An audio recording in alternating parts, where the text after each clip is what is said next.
Good morning, afternoon, evening, or whatever time it is for you all. I'm Buggy, and I'm here today advocating to this idiot that the Det is actually much better of a weapon than he lets on. Hey, so this video was kind of meant to come out like 7 weeks ago. My bad. This video is also like kind of sucky. I'm not gonna redo it, but like it could be better.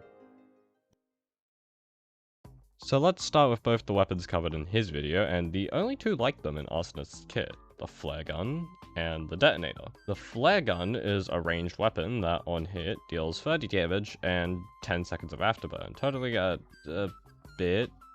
It also crits burning enemies, giving it perfect synergy as a combo pyro weapon, where you get up close and personal with your enemies, light them up, and blow away most of, if not all, their health. Most commonly seen as one of Arsonist's best secondaries, both in TF2 and TC2, the main difference being that it's overshadowed by its criminal little brother the Scorch Shot in TF2. 90 damage for just hitting an enemy that's on fire is no little reward, especially for the fact that you don't have to put in much effort, if at all, if there's another arsonist on your team, or just someone with a weapon that inflicts afterburn, such as the Einsteinium, Cowmangler, or Grill Scout. While the Detonator, being the beefier little brother of the two, deals 45 damage on hit and only mini-crits burning targets. So what's the big idea? Well, the detonator's projectile creates an explosion upon hitting any surface that can push you forward like a rocket or a sticky jump. This is dubbed detonator jumping, or just det jumping, and is a great movement ability for only costing just under a fifth of your HP.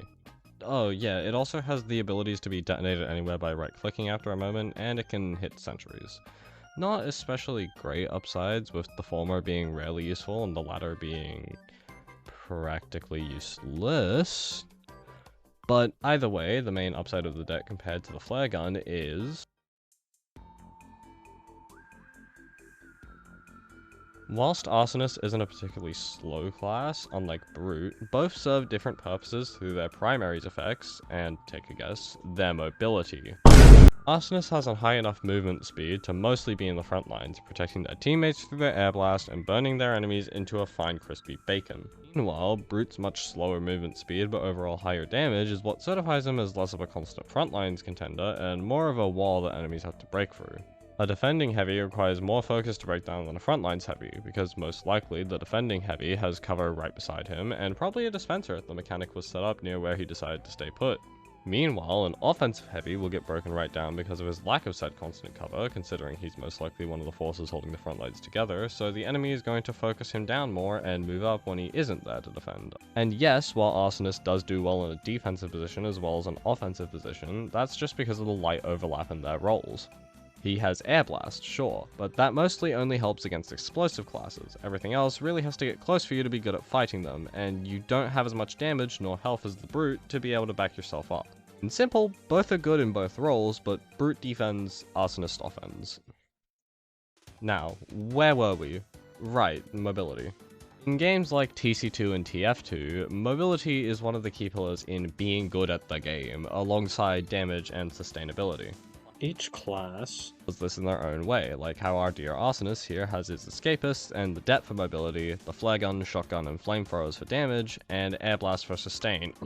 Air blast your buddy teammates. I've been trying to say this entire time, believe it or not, having an instant mini rocket jump at your disposal is nothing to laugh at, as it can easily let you close the gap between yourself and enemies, letting you secure kills you wouldn't have otherwise, either through being able to quickly get into position for them, or because you can now catch up to them. So, your choice is between a quick burst damage weapon, or a quick mobility weapon. Yes, having an instant 90 damage if you can aim well is pretty nice, but also I like being able to move around. So that's why I'm an advocate for the Det. But what about the Escapist? Shut up! The Escapist is a support get me to my front lines weapon. The Detonator can do that, but is more of a get me in and out of the enemy lines weapon. There are two things that limit this weapon though. Sentries, and your own intelligence.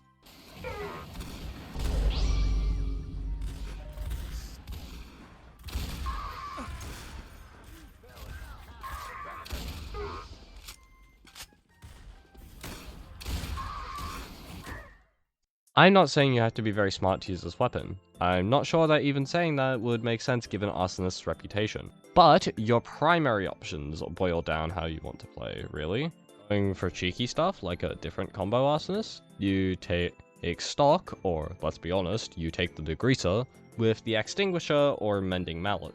If you're being quite unusual, you might take the flog, which benefits from the fact that you can sneak up on people, meaning you probably won't die as fast.